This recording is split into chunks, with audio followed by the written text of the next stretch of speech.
बिस्मिल्लाहिर्रहमानिर्रहीम। अस्सलाम वालेकुम वरहमतुल्लाहि वबरकातुहू। Welcome to Rabia kitchen. आज मैं आप लोगों के लिए मज़ेदार से क्रिस्पी पकोड़ों की रेसिपी लेके आई हूँ। पकोड़े तो हर घर में बनते हैं, पर बाज़ार जैसे क्रिस्पी पकोड़े आज मेरे साथ सीखेंगे। आए बनाना स्टार्ट करते हैं।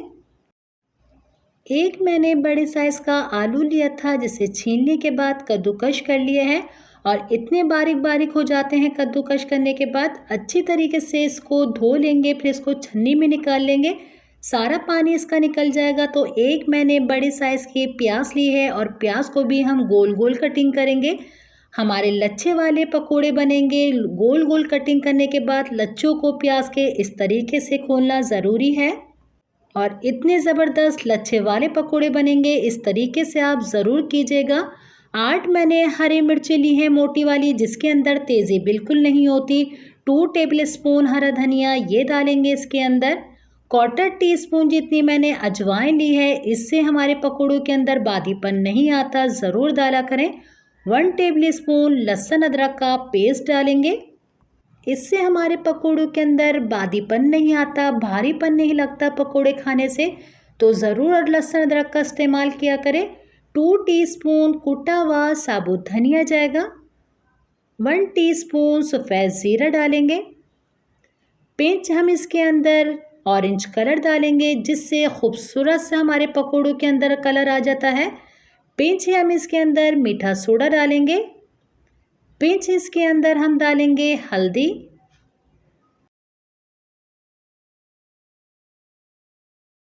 1 टीस्पून कुटी हुई लाल मिर्च।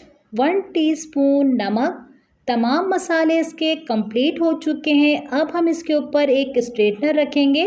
5 चम्मच जितना मैंने बेसन लिया है ये डालेंगे इसके अंदर।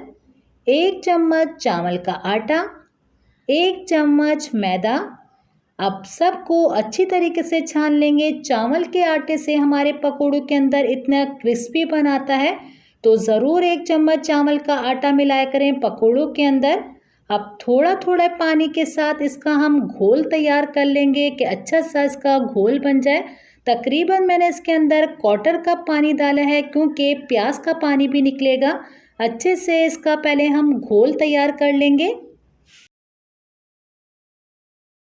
जब तक मैं इसको मिक्स कर रही हूँ, अगर आपने मेरे चैनल को लाइक नहीं किया तो जल्दी से लाइक कर दीजिए, फैमिली फ्रेंड में शेयर कीजिए। मेरे चैनल पर नए हैं तो सब्सक्राइब करके बेल आइकन के बटन को भी क्लिक कर दीजिए।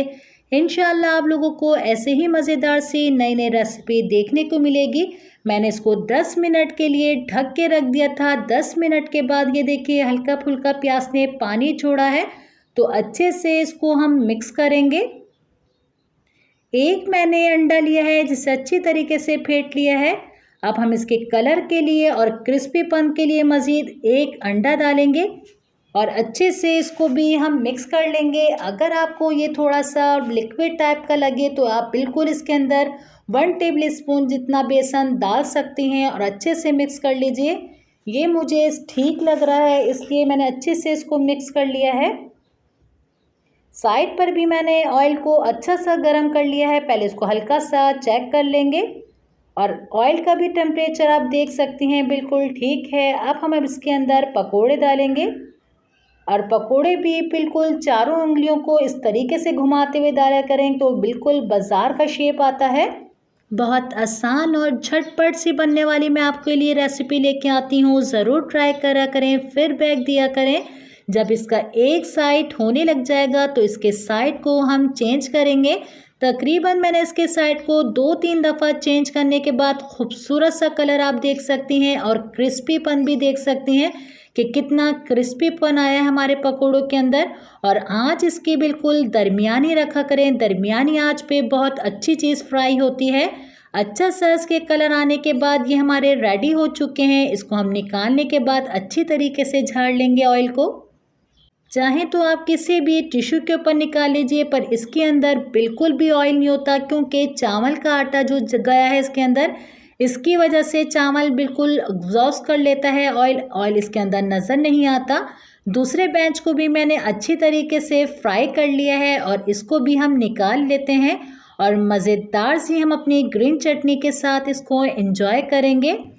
ये देखिए हमारे क्रिस्पी क्रिस्पी मज़ेदार से पकोड़े, और आप इनका क्रिस्पीपन भी देख सकते हैं। उम्मीद करती हूँ आज की रेसिपी आपको मेरी अच्छी लगी होगी। इंशाल्लाह नई रेसिपी के साथ फिर हाजिर होंगे। अपने वालिदैन का बहुत ज़्यादा ख्याल रखें। मुझे मेरी फैमिली को दुआओं में याद रखिएगा। अल्लाह हाफ़िज़।